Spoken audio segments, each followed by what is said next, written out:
once again all the readings for today, Lord God, this Sunday. Thank you, Father, for answering our prayers. We give you praise in Jesus' mighty name. And everybody say, Amen.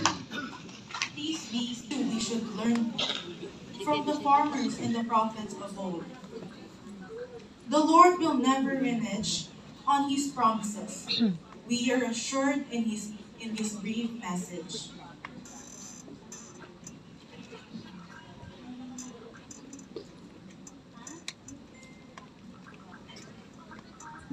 A reading, a reading from the letter of James. Brother and sisters, be patient until the coming of the Lord. And see how the farmer waits for the fresh fruit of the earth, being patient with it until it receives the early and the late rains. You too must be patient. Make your hearts firm, because the coming of the Lord is at hand. Do not complain, brothers and sisters, about one another, that you may not be judged. Behold, the judge is standing before the gates. Takes as an example of hardship and patience. Brothers and sisters, the prophets who spoke in the name of the Lord. The word of the Lord. Praise be to God. Alleluia, alleluia. The Spirit of the Lord is upon me, because he has anointed me to bring glad tidings to the poor. Alleluia, alleluia.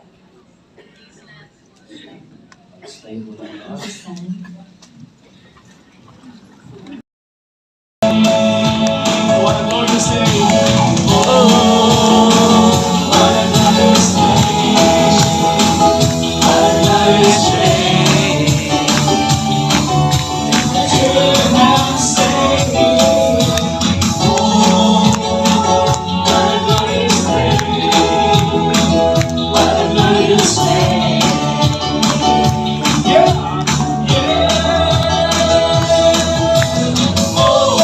Happy day, happy day,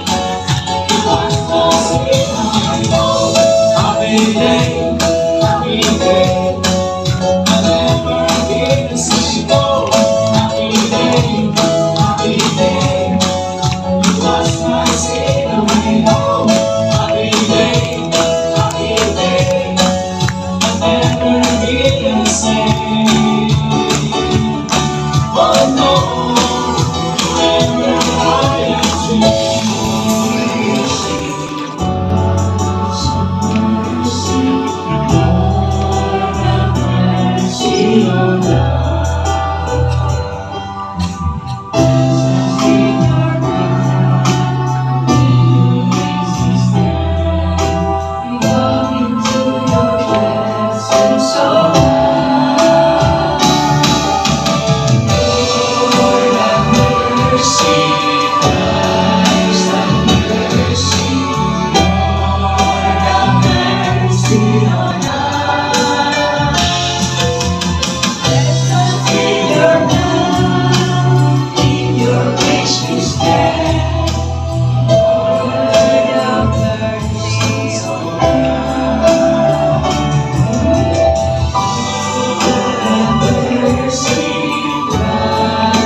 Strong, proud Assyrians were wiped out in one single evening. Akala ko ba? Ang Diyos na mapagmahal, bakit inubos lahat ito? That's the beauty and the power of the Word of God. mga kaaway mo, lalaban sa iyo. Bago pa siyang tangkat, panalo ka na.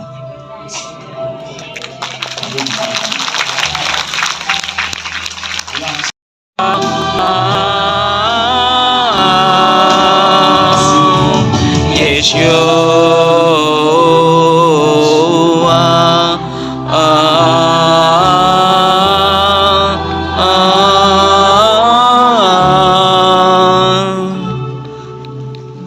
Jesus.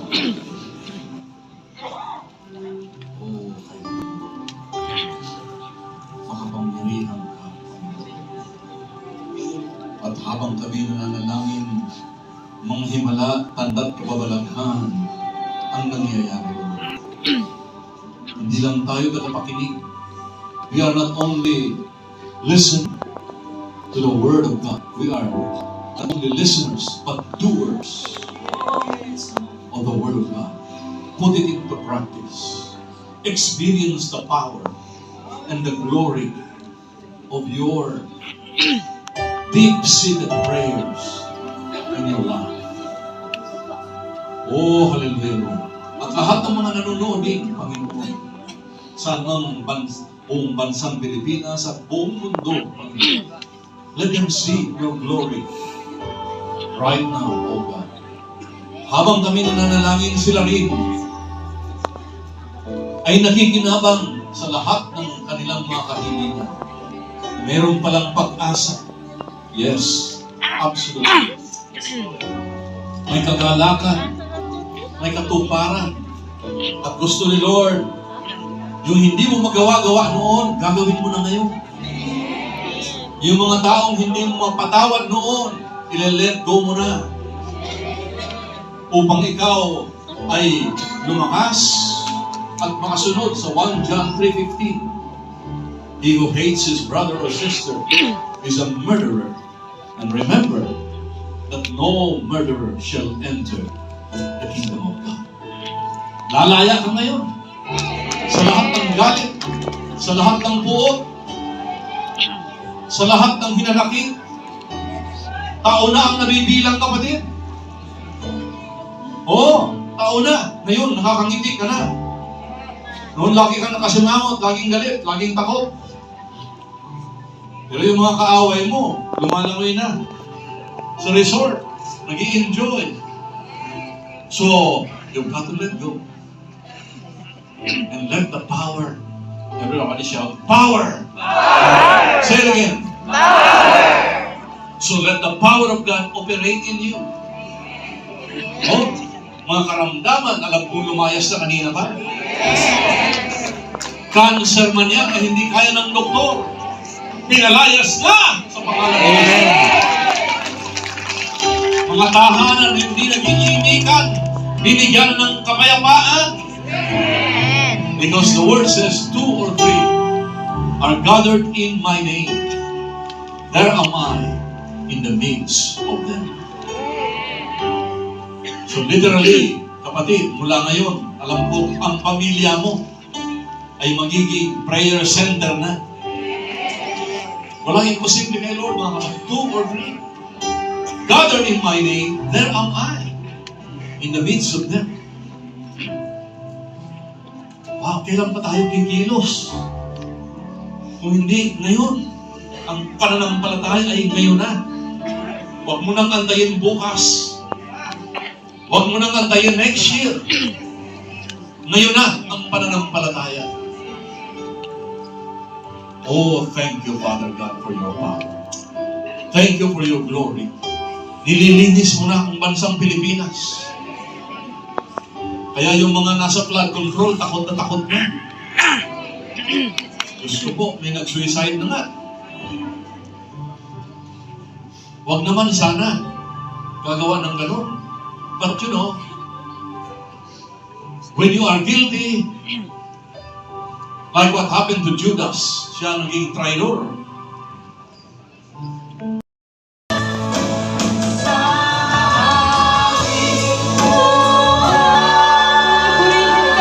Hallelujah, Jesus. Taas sa ating mga kamay at sabay-sabay nating awin na purihin ka, Panginoon. In God.